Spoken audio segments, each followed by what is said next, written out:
So welcome everybody. Welcome to Game, the sixth installment of Game. So we've done this a few times now, and we're going to be talking today all about Japan. So everybody's excited about that. And we have Joji Kokuryo, Managing Director of Bay City Ventures. And I think quite a few of you know Joji.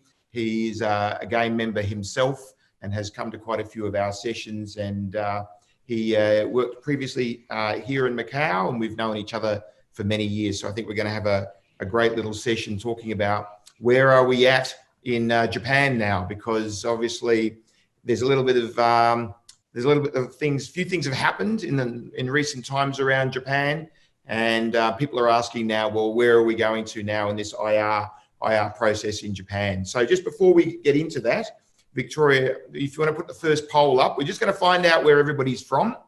So we're going to ask, because Zoom's only got 10 answers to the questions. If you're in Asia, answer this one now. So if you're in Asia, just answer where in Asia you are. Yeah, here is the poll.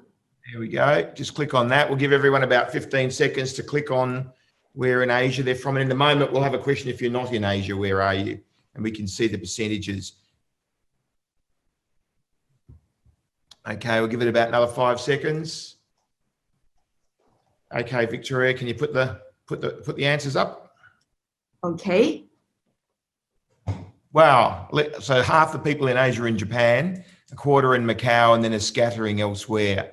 Okay, that's interesting. Now we'll put the non-Asia up. Put that one up. Victoria, how many people outside of Asia do we have? Let's see. I wonder if we've got anyone from the Middle East here. I doubt it. We'll soon find out. Give it about another 20 seconds or so.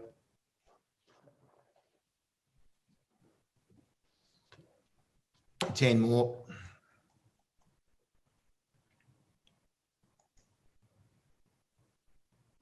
Okay, Victoria, hit the button. Okay. Where are if people? Okay, mainly Europe, more in Europe than in North America. Okay, so mainly Europe, North America, some in Australia, and a few other. Well, I thought we covered most of the world. I wonder where the others are, Antarctica or somewhere. Anyway, that's interesting. So without any further ado, I'd like to introduce Joji. Joji, are you there? Yeah, hello everyone. I see some, see a lot of familiar faces. It's a big honor to be here for Game 6. Let's try to make this the best Game 6 since the NBA Finals in '98. Basketball. So, Joji, we haven't got too much time. What we're going to do, we're going to do 25 minutes of you and me talking, and then we're going to throw it open to questions. And if people have questions along the way, please type them in the chat box or whatever. Victoria's got that sorted out. And as usual, Ben normally handles the questions. So Ben will give us the questions at the end of 25 minutes. So Joji, you're in Tokyo right now, but you live in Yokohama, right? That's correct. And yeah, it's kind of a funny situation because that's one of the reasons why Yokohama wants an IR in the first place, right? Is local citizens bringing their corporate tax to Tokyo. So kind of a fun example of that. Maybe I'm the reason why they want to do it. So you actually base your company in Tokyo and you get up to Tokyo every day because you don't have to pay Yokohama tax, is that right? Yeah, so I pay a local city tax as a citizen of Yokohama, but corporate tax through my company is, in Tokyo. So it's about half of what they want to get. See, straight away, that's totally anathema to me. To being an Australian that's lived and worked in Australia and Hong Kong and Macau, tax is a nationwide thing, whereas it's not in Japan, right? That's just a great small example of some of the big differences that are maybe causing this process to have some issues, right? Yeah, you're right. Tax revenue is a big thing. The whole IR push, obviously it was for tourism on the front, but tax revenue is also one of the bigger things, obviously. And yeah, a lot of the local governments have their own strategies on that front.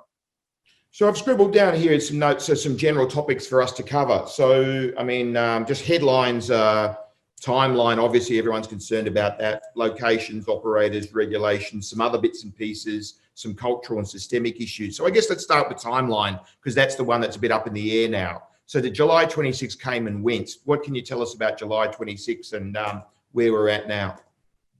Sure. I mean, we can look at that as a one date, but I think you have to look at how the world's changed, obviously, in the past, half year. Change is maybe an understatement, but first of all, after the COVID pandemic spread, there's been a lot of, financial budget arrangements, changes made, support packages by the national government of Japan. In all honesty, I'm personally quite happy the IR situation isn't on the top of their list, but at the same time, it's a national policy, so it has to go through. And around the time, early July, actually, we're going to pass that date anyways, because there's going to be additions to the basic policy. And in Japan, it's very procedural. So you can't just add stuff to a policy and then just submit it as final. So there has to be some due procedure to go through. And yeah, we just haven't done that by that date. And that's where we stand right now.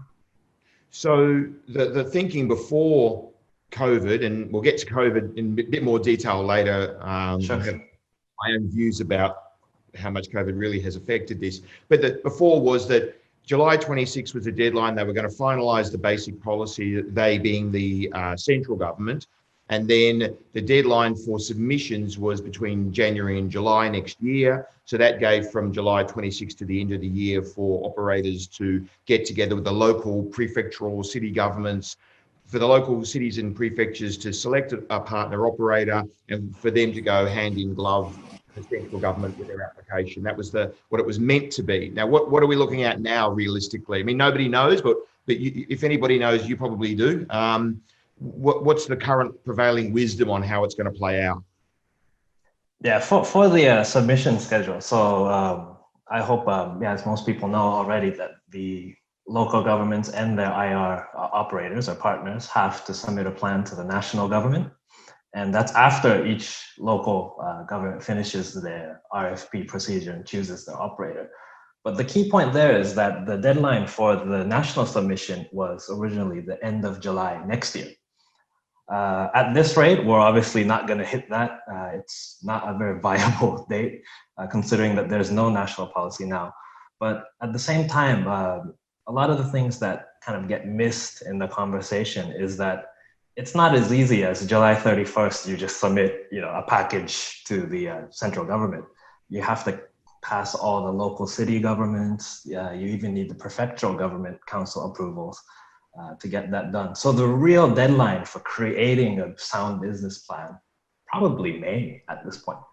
And considering where each local government is at this point, I don't think that's going to be possible. So I mean, let me just guess, if you're going to ask the next question, how long is the extension going to be, right?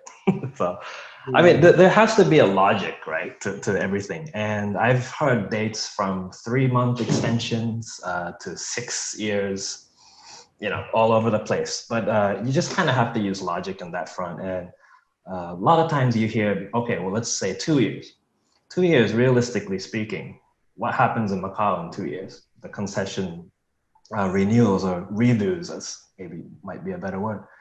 And also 2 years is not really enough time for new jurisdictions in Japan to start from scratch and catch up to where all the other jurisdictions have already come. Of course, money could solve some things as well. So on that front, the 2 years topic, I would say I would scrap that for now. And realistically, we're looking at either half a year or 1 year for the extension. And one of the main reasons for that is the government does not work in quarters like companies. So that's kind of the reality right now. Now, you mentioned the retendering is the word that we're using over here. The retendering, there you go. The licenses in Macau, but the prevailing wisdom over here for that is that's quite likely, well, almost certainly likely to be extended as well. So they have legislatively have the option to extend up to 5 years. And indeed, that was done 20 years ago when we did liberalisation, that happened. So if that were to happen, then 2022 was to become 23 or 24 or 25 or even 27, heaven forbid, that might give the Japanese government some leniency to say, well, we're not clashing because it's the same companies that are looking at doing both, right? So I make that point. Maybe I won't ask you for a reaction because we don't have much time, because if people want to ask about that, they can in the questions. Let's move on straight away to locations. So you talked about new locations. So for those here that don't know, there are currently 4 locations in Japan that have put their hand up, 2 big and 2 small. The 2 big being Osaka and Yokohama, the 2 small being Wakayama and Nagasaki, or specifically Sasebo in Nagasaki. And the regulations around those are exactly the same, which kind of commercially doesn't make sense because 2 are bigger markets and 2 are smaller markets. And then there are other locations that are possibles, like Tokyo. Even Hokkaido has said no, but then there's some talk that they may come back in. There's been talk about Nagoya in Aichi province. I mean, give me some feedback on locations from your point of view. For locations, yeah, I mean, Osaka is the most interesting one right now, which is kind of funny to say at this point. But they could go a multitude of directions. I'm sure we'll talk about operators later, but how MGM handles the current situation that they're in, directly affects Osaka because they have only one consortium bid. For Wakayama, they're kind of set with their 2 candidates. And the interesting point is actually with Yokohama and Nagasaki, they haven't started their RFP procedure, which at the beginning was, for better or for worse, gave them some flexibility. And at this point, I hope that they use their time wisely in planning for when they do and how they do on that front. For the new places, obviously Tokyo is the one that everyone wants to know about, but yeah, all the places that you just mentioned, especially at this point, Nagoya, Aichi, and Chiba as well have officially kind of commented on those front. And the ironic thing is that Nagoya city is in Aichi prefecture, which is kind of another interesting note. It's a bit like Macau being in China, but anyway, we won't get to that. We don't have time. Oh, by the way, I should have mentioned this at the start. There are a lot of Japanese people watching here, and obviously we're doing this in English. It's our intention to, it's too many words for us to completely subtitle it, but I just want to let the Japanese people here know that we do intend to take this video later and sort of semi-subtitle it by doing dot points that we're talking about in Japanese and issuing that next week. So, or hopefully next week, early to mid next week. So if there are any Japanese people here that are going to report to Japanese speaking only bosses or associates, look out for that next week from IAG. So you mentioned, I could see you assiduously trying to avoid the operators there. So let's jump right into it. Osaka, obviously MGM, right? But let's talk about, well, let's start with MGM, because MGM is probably the most developed, I guess. But there have been recent comments. Jim Murren was running the process as chairman and CEO of MGM for a long time, but he's no longer. And Bill Hornbuckle, and I think probably most people in this group are aware that Bill Hornbuckle, the new CEO, came out and made some comments on the last earnings call that we're not all in. And then whatever does that actually mean? So, I mean, what's your take on MGM and Osaka? And then maybe we can broaden it out to other operators currently in the race.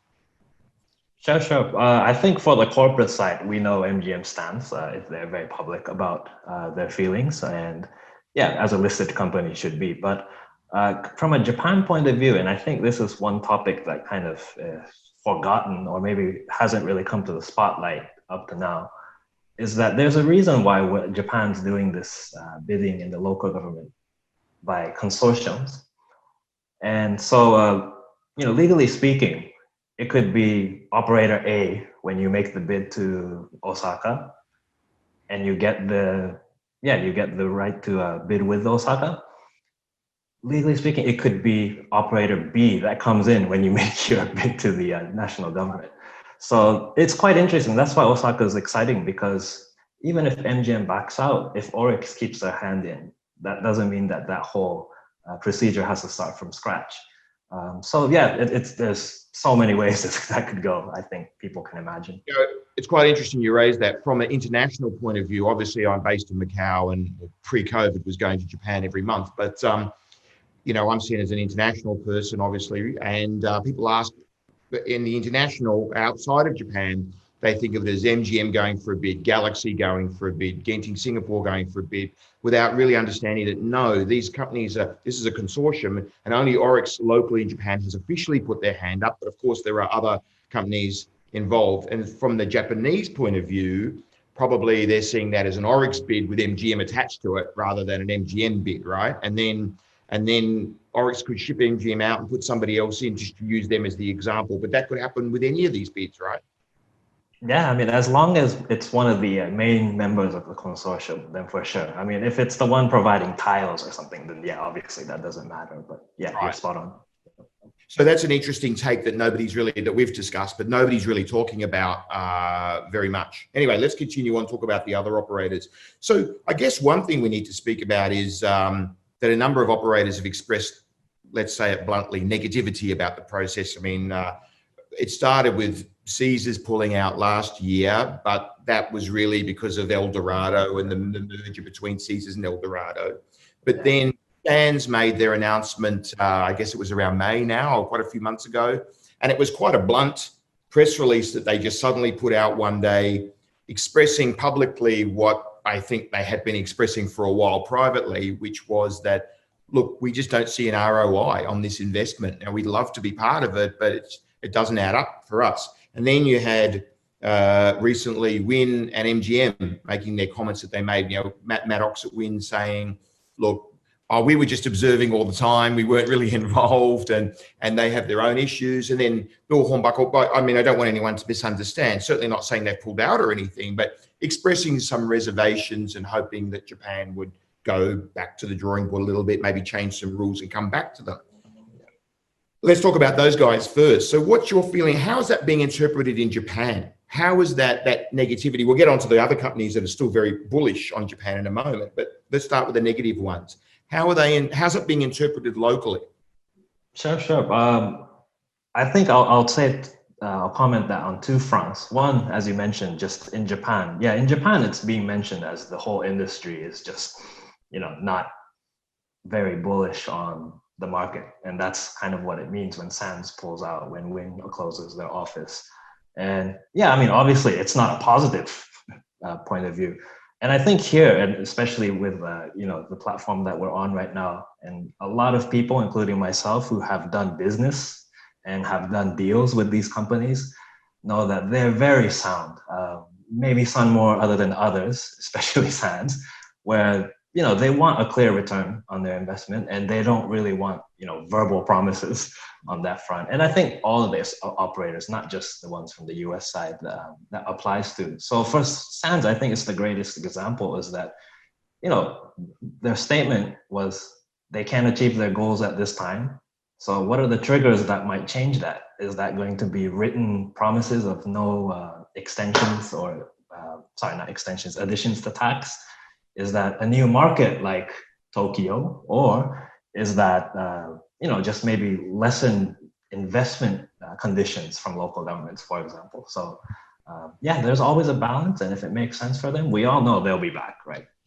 Well, that's interesting you say from a Japanese point of view that it's a perception of them saying, oh, the market isn't there. From outside of Japan, it's definitely the market is there and we'd love to have the market, but the rules are not working for us, or we can't see the return on, people are touting a $10 billion investment. I've even heard as high as 13 billion. I've also heard in regional centers as low as 2 billion, but we're talking, however you add it up, it's a huge investment and you need a decent return. So from the international point of view, it's very much, well, the return isn't there. We need to change some rules. They've been waiting for some rules to change, but they haven't been changing. Let's go on to the positive companies. So Galaxy is probably the best example of this. I mean, recently they had their earnings call, and Dr. Loi Chu Wu, the chairman of Galaxy, came out and made a very positive, strong statement that we are still interested in this market, and I think that was maybe in response to what had already happened with the negativity, and I think just from talking to people at Galaxy over the years and their attitude, that they're probably quite comfortable making a relatively low rate of return. They just really see it as a great market, and they want to get their foot in the door, and they're very financially sound, right? Of all the companies, they've got $6 billion on the balance sheet, so they're very strong. Melco also came out. Lawrence Ho recently, in his last earnings call, came out and said, "Yep, we're all for Japan." Genting Singapore also definitely in the market, and Tan Hee Tek has been over to Japan a few times, the CEO of Genting Singapore, or MGM is still obviously still in the race. We're not saying that they're out of the race by any means, but they want some changes. What companies, how are all those companies I've listed, and perhaps other smaller companies like Sun City, for example, and Wakayama, how are they being perceived in Japan? Oh, I think that at least in Japan, people are starting to see one really obvious thing about large gaming companies and operators, especially, is that, well, maybe MGM might be an exception, but they're really one-man companies. Right? There's one person in charge, one person making the call. And so a lot of things, decisions within the company change depending on their own, optimistic feelings about an investment. And I think, yeah, it's a really good example. Personally, I'm happy that they're still very involved here and very public about their interest here. And on that front, yeah, I think that's just the message that they're giving across. I think something is another point to be made is I'm starting to see some realization that Macau is not China. So that's good for Melco and Galaxy, right? Because Macau is very, very different to China. And obviously it's part of China, and people in Japan maybe don't really understand the legal distinction that Macau has its own currency, its own police force, its own government, its own tax system, its own regulatory authority, and it's very, very different to China. I think when I first started going to Japan, if I ever mentioned Melco or Galaxy, oh, China, oh, Japanese don't really like China, right? But then now they're starting to understand that, oh, Hong Kong, oh, but we like Hong Kong. So that distinction, we don't have really very many American operators left in the race apart from MGM. So have you noticed that? Have you noticed that in Japan now there's more of an understanding that Macau is very different to the rest of China? I would say that I'm sure a lot of people obviously can't point out Macau on the map here, but the thing that you just mentioned at the very end is quite interesting, where it seems like the North American-based companies are a bit cold compared to the warmth that the local Asian companies are showing. And I'm sure there's a lot of reasons for that. Some of it could be just cultural. Some of it just could be the fact that they're closer as well. And so there's a lot of aspects with that. But from Japan's point of view and how they view Macau, I don't think the image in general has changed much since the 90s. And I always say this about when operators make their pitches to local markets, that local people, especially here, the elderly population, are very easily impressed. You can show them all your pools, your shows, and they'll be like, wow, that is amazing. That doesn't mean you're going to convince them to bring a casino into their city. Right. And I think on that front, maybe there's a bit more, I would say, warmth in passing that message of what an IR is from those Asian operators. So on that front, maybe Macau as a location probably still misunderstood, but IRs in Macau a little bit more positive than the original image of the area itself. Maybe Macau / Hong Kong operators are a little bit more comfortable with ambiguity compared to American operators who are very corporate, suit and tie, MBA operators who need things written down rather than the operators over here maybe can read between the lines a bit better. Let's keep moving. There's so much to talk about in so little time. Systemic issues, like a lot of people have been saying to me, what's the holdup? Why is this process taking so long compared to, say, for example, this is the third time in my life I've been through this. Once was Macau into liberalization in 2000. The second one was Singapore. And now here we have Japan, a third Asian jurisdiction, basically creating a whole new industry. The other two managed to do it in sort of 5 years. But Japan, this has been dragging on for, well, decades. Why? What's the cause of that sort of ongoing delay and all of that? I don't know if I should be smiling or laughing when I say this, but it's kind of your welcome to Japan moment for the industry, although you find that out over 10 years. The Japanese government especially, and executives here are generally very meticulous, very detail-oriented. I actually just had a conversation with a test lab engineer in Nevada. I won't say what company because then everyone will know who he is. But Japanese companies, they want to know, and also the control board. For example, you have like water resistance tests, or you have static electricity tests of your gaming machines. Japanese companies will ask, how much water at how much speed from what distance?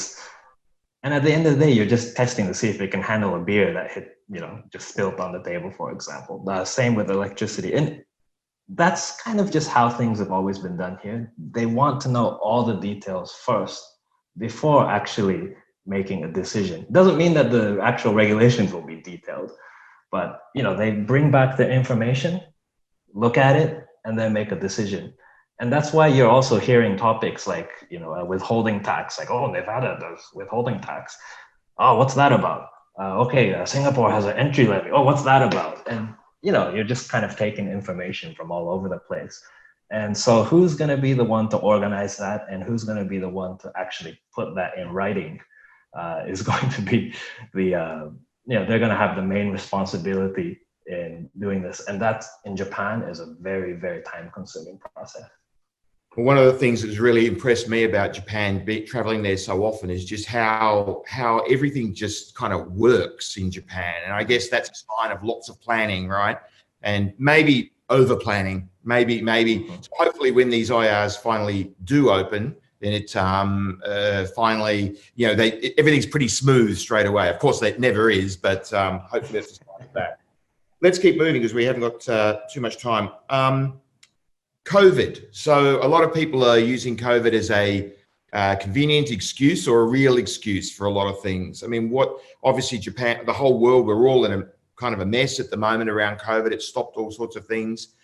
Japan's had its share of problems. Do you think COVID has changed the process, or do you think, I mean, my personal view is it's accelerated the process, but what's your feeling? Has it pushed IR to the background?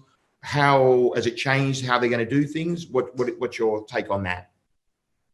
I would definitely say, yeah, for the obvious reasons, just that there's extra work to be done, not just central government, but especially local government sides. The other thing I would mention before, that with the additions to the basic policy that will come up, one of them is about safety in the IR area. Safety in general terms doesn't just mean like disasters and things. It also includes health, which would in turn also include infectious diseases in this case. So yeah, I mean, has it changed the procedure at all? Yes, it has. And I also consider the fact that a lot of the topics that we're talking about all deal with finance, with budgets, and with development of tourism, which are kind of stopped at this point. So on that front, yeah, I believe that it is a legit reason for the delay at this point. And was that by chance, or was that just planned? Obviously not planned, but that's where we're at on that front. Yeah, I mean, I'll just throw in my viewpoint on that one is that it's certainly, obviously it's delayed things, but it's also been an accelerator and a convenient excuse. So, I mean, personally, my view is a lot of these companies they always knew that the ROI wasn't there under the prevailing rules, but they all felt, well, maybe we can get a few rules changed. Maybe we could, after we demonstrate our business models and we, I hate to use this word, but educate those that are making the decisions in Japan, which is quite a rude word to use, but if they presented it as, look, we would like to be disclosive with you and how we operate and show you our business models, then maybe that the powers that be in Japan would come to realize that, oh, maybe this particular rule is not very feasible. Maybe we need to make an adjustment here and adjustment there. But there haven't been any adjustments in the operator's favor. All the adjustments have been more burdens on the operator. And that's been going on for a very long time. And now that COVID's hit, those operators have got operations back home, whether back home is Las Vegas or back home is Macau, or both in some cases. And so now they've got to focus on that. They've got to focus on that. And that's where all the attention has been drawn. And many of these companies are borrowing $600, $700, $1 billion. They're all issuing notes like crazy to get some liquidity in this terrible time. And now it's kind of like, well, we had 1 or 2 years up our sleeve to push Japan. Now it's like, no time for that. Let's basically put some pressure on them now and see if we can get them to change. And the Japanese probably are not changing first of all, because not in their nature, and second of all, they're busy with COVID themselves. So my view is this has accelerated the process. This was always going to happen, but it's accelerated the process. Let's keep on moving on. One more before we throw it open to the questions. Just a quick rundown of regulations for those people that may not know, or a bit of a revision for those that do. Just very quickly, what do we know and what don't we know? And particularly in relation to taxation of winnings for players. I mean, that's kind of really crippling for an operator. Just run everyone through them. So that actually ties into what you were just talking about changes to the rules. And I think we always have to divide when we talk about these situations by the laws on top, regulations on the bottom, and then if you want to talk even gaming machines, technical standards, right? And the laws are set already. That was the bill that was passed and the act that was enacted. And so those parts are already set in stone. Operators know this, and the central government also knows this. The parts that are still being discussed right now, and as you just mentioned, withholding tax, these are just considerations that have come up. No one has said this is going to happen, but obviously if you're making an investment, you want to know if it's going to happen or not. So of course, there's some blame on the local side about not being clear on that front. And again, it goes back to being meticulous in detail. They just want to look into it. How is that going to affect the business? It affects their tax revenue directly as well. So there's different ways to look at it. And at the same time, that isn't fixed in any of the policies or the law. And at this rate, I personally don't think that it will happen. But at this point, it's just being discussed as one of the options that they learned on their trips abroad. I think in Asia, I mean, I know Las Vegas has it above a certain level, but I think in Asia, it just doesn't happen in Asia, and it would be a real killer on top of the 6,000 yen entry fee for locals, 3% of gaming area, and 3% of what exactly is not quite clear, right? And all the other rules, that the 30% gaming tax anyway. And anyway, we could spend a lot of time on that, but I think we should open it up to the questions. So Ben, I'm sure there's been a bunch of questions come in while we've been talking. If you want to unmute, maybe throw the first one at Joji or me as you see fit. Sure. Well, thanks, Joji. That was quite insightful, actually. So I've had quite a few questions come in, and I mean, a very topical one and a very good one at the moment is obviously looking at this situation with Japan maybe extended for a few years, as we've spoken about. What does that mean in terms of the Abe government? And I mean, if this drags on for a few more years, how stable is this Abe government, and what impact will that whole situation have? Okay, so are we talking about the extension of the submission schedule? Sorry. No, I think we're talking more about if it's going to take the kind of time that we're talking about that it's going to take.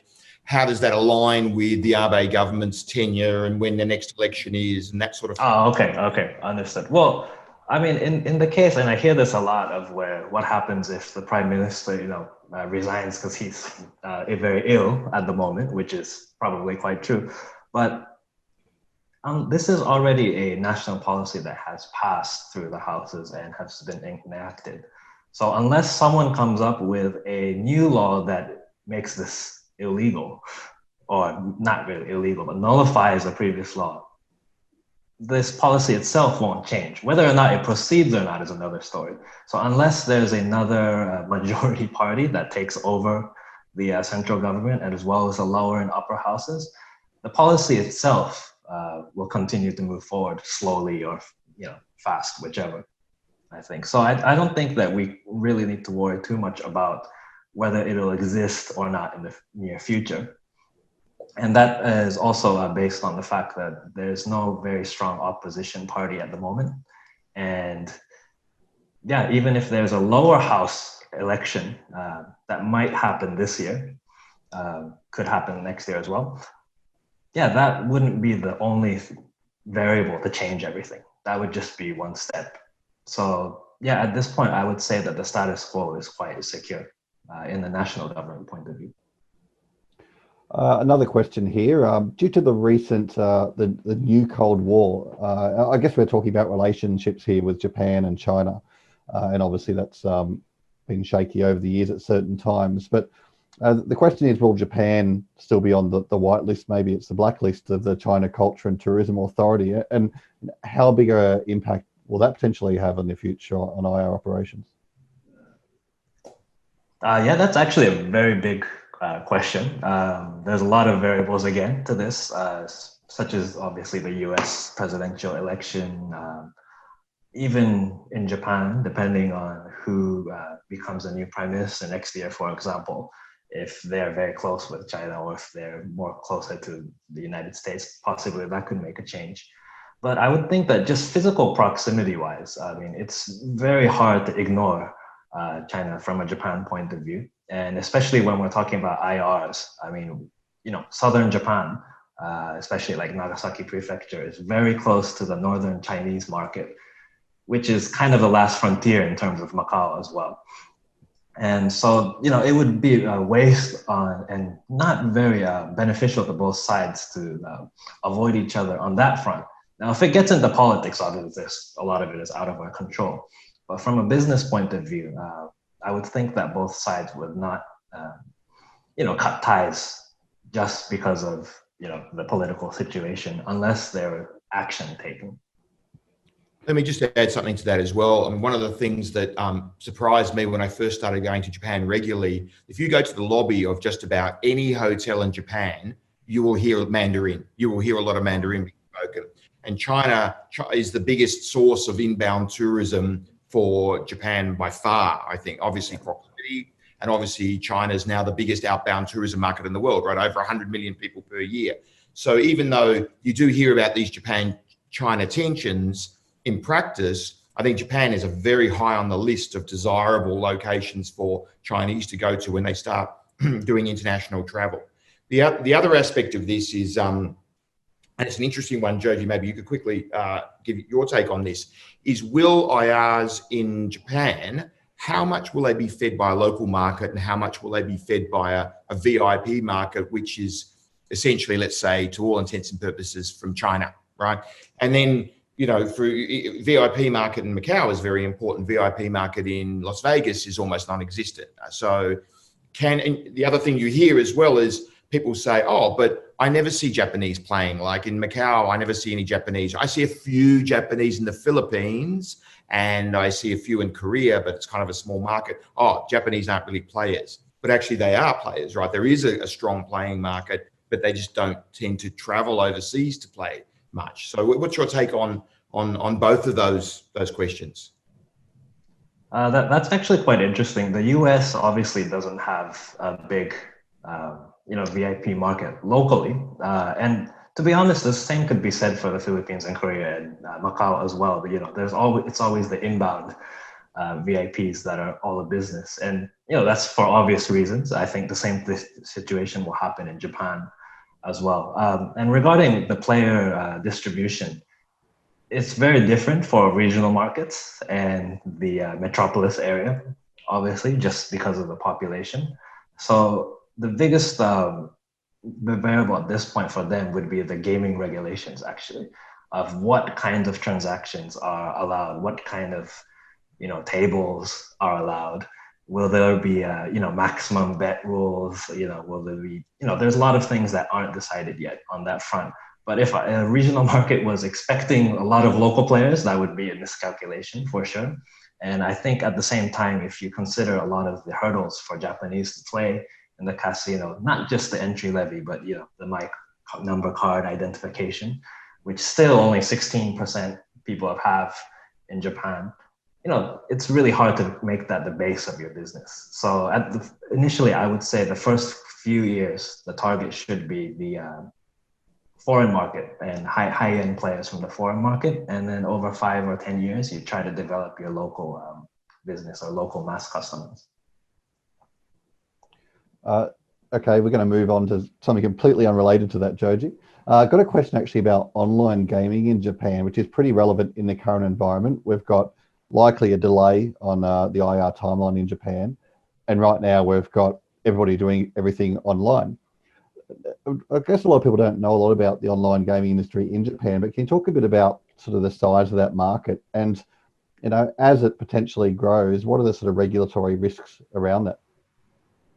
Okay. Well, yeah, actually, I get this question on LinkedIn maybe 3 times a week. So I just let it go. But first of all, there's always talk that, okay, well, now that there's land-based gaming regulations in Japan, there's soon to be online regulations. And that's very far from the truth. As we just explained in the earlier session, there are no gaming regulations yet. We're still talking about the basic policies and the licenses at this front. So is online gaming regulation on the horizon? I would say no. Yeah, is just a quick answer, I think, to that. Does it exist as a market? Yes, it does. And the legality of that we could discuss on for hours and hours. But at this front, will it be legalized and regulated in Japan? Not in the very near future. Joji, would you like to hazard a guess as the size of the Japanese online gaming market? No, I'll let you do that. If you'd have asked me the same question, the answer would have been no. Next question, Ben.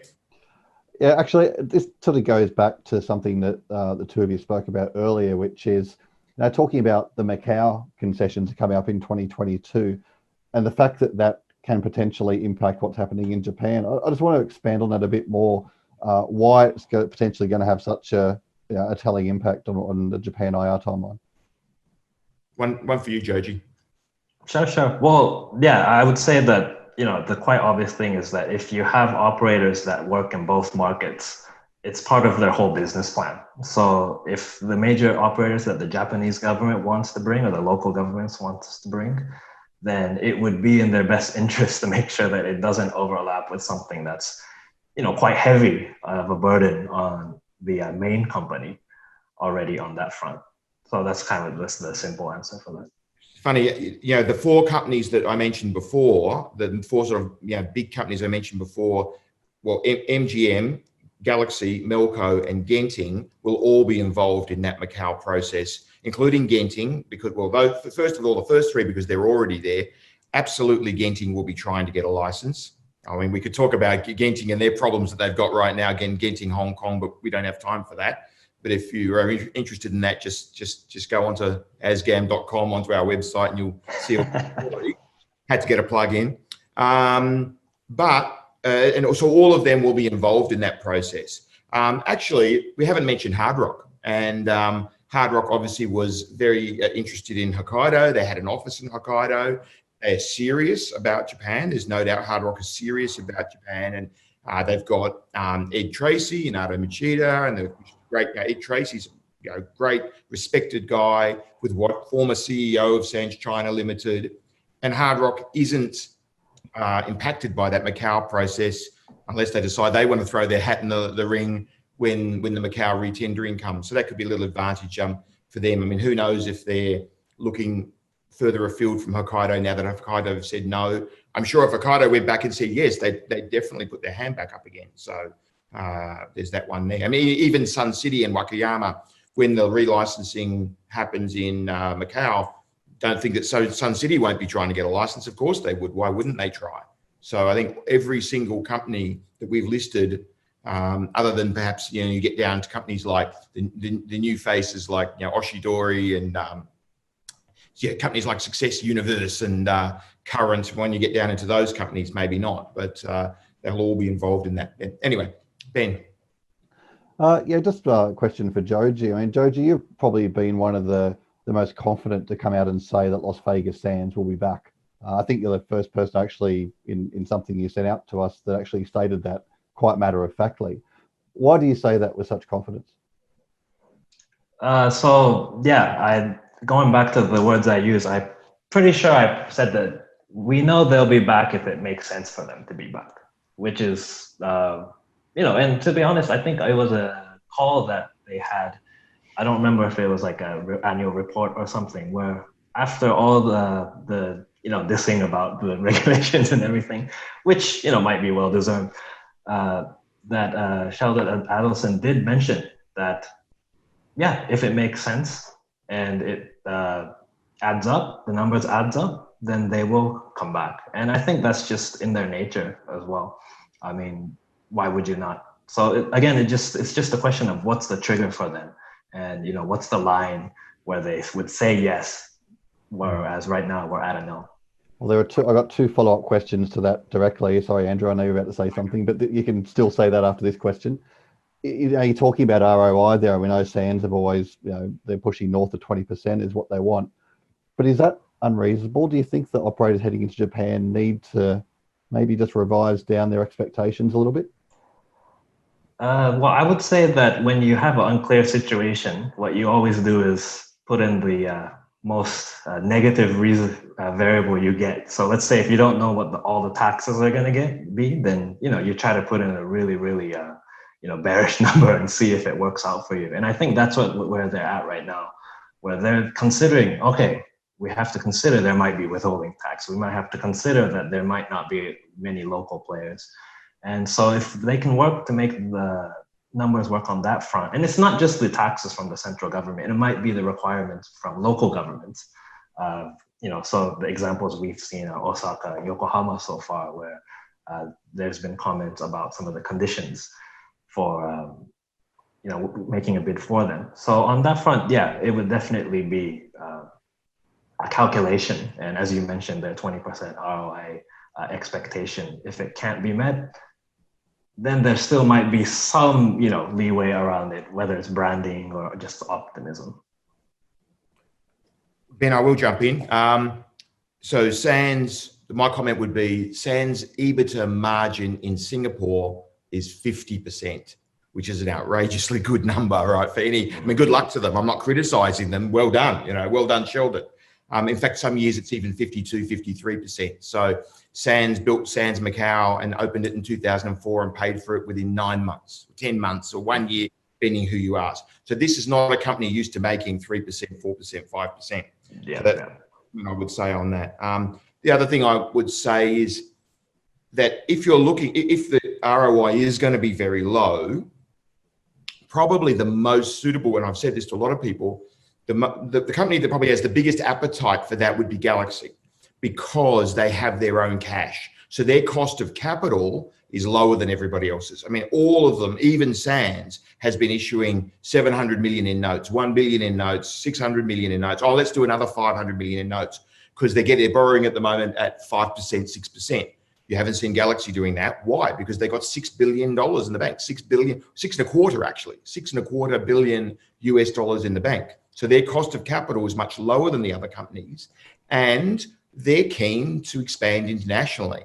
So if Japan said it's only going to be a 5% return, I mean, that's a very low number, 5%. But if they said the rules add up to 5%, you're going to make 5%.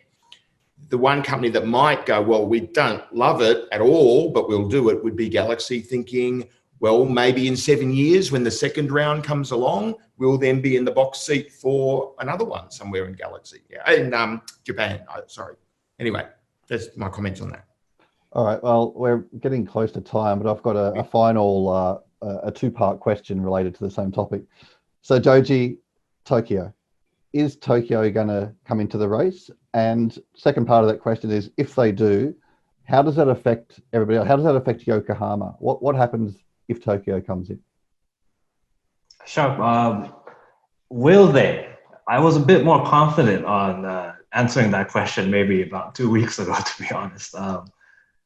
Obviously, there's a lot of different things that are involved, like the Olympics, etc. as well, but also the financial situation of Tokyo with all the companies based here and all the support that they've given out to SMEs and restaurants, etc. So will they at this point? I mean, I'll be quite honest. I personally feel it's really 50-50 at this front. And that's just based on government comments. But as you just mentioned that, and we mentioned before that if there's a 1-year extension to the national submission schedule, that would definitely open up this road for them. Because compared to other regional markets, they're a lot more prepared than I would say, from starting from scratch. And in the case of Yokohama, if Tokyo does raise their hand, then yeah, that is quite devastating to their odds. And my company would probably be an example of a similar situation where, you want to be in the bigger market, even if it's just 20 kilometers north. For those that don't know, Yokohama and Tokyo are in the same metropolitan region, the largest metropolitan region in the world, 38 million people. So if you ever caught the train from Tokyo down to Haneda Airport, just go 20 minutes more and you're in Yokohama. Any more, Ben? I think we're out of time, aren't we? Yeah, no, that's most of the questions.